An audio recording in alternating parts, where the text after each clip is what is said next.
Ini buah budak-budak ni panas lagi. Panas lagi ya? Panas lagi lah.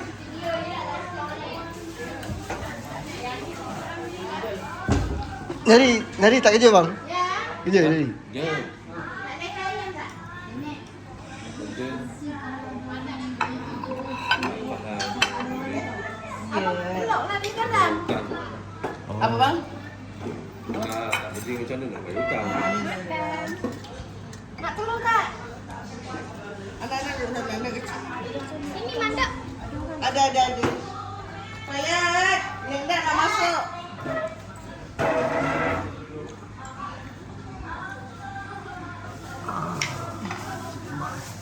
Ini first batch. Nasi lemak first batch. Awak pergi belakang awak tengok ada apa pula. Go belakang. Tengok baru awak tahu.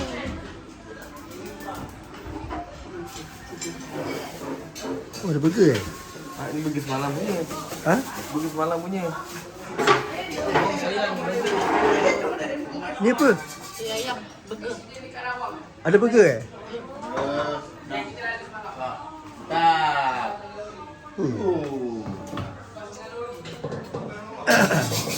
Baru ada dapur sini eh? Baik. Ni makan leher ayam pula. Alamak. Awak kau makan apa leher ayam? Asal?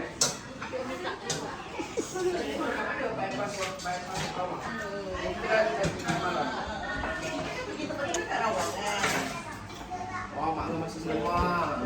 Sedap nak mau. Selamat. Selamat. Ay, ni ram. Ah. Abang baby. Ah, kopi ke kopi O? Kopi. Datang buat sedap. Datuk buat kopi. Sedap. Dah tak tumpah tu.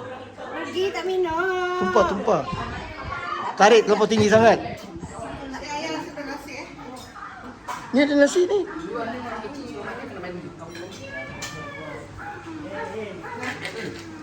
Mandi sekarang. Kita ketawa-tawa. Mandi serius. Tok Su pun nak mandi. Tak ada ye tak sebelum mandi. Tok Su pagi-pagi dah solat subuh. Kena solat dah.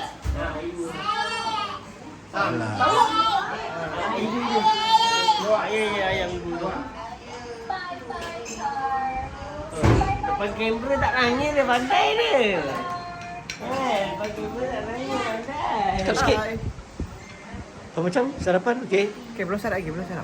Ha? Belum sarap. Close out ni. Belum. Kita sarap ayam. Mana ayam tu? Ha? Ayam. Tu sana. Gi kat Nesu. Nak ambil sendiri eh? Nak. Kasih ayam nak. Ya, ayam punya. Nak.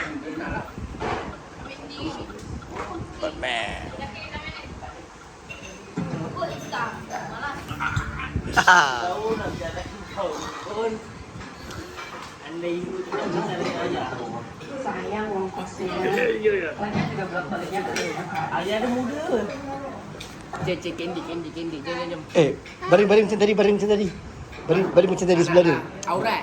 Ha? Tahu, lepas tu nak ambil muka. Nanti masa EQ. Taklah.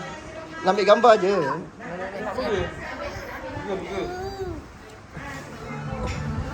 Susah betul si siapa? Ni tengok ni. Tengok. Up. Ini dia apa ni? Macam ni pun okey. Ada risuk je ni. Kok lepas sangat dia buat. Kita nak senyum ah. Senyum ah. Apa? Dia babai. Cerita apa? Cerita seram eh? Ha? Jom. Up, jom.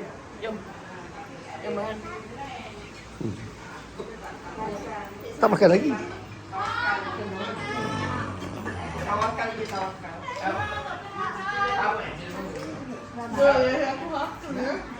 Ayam.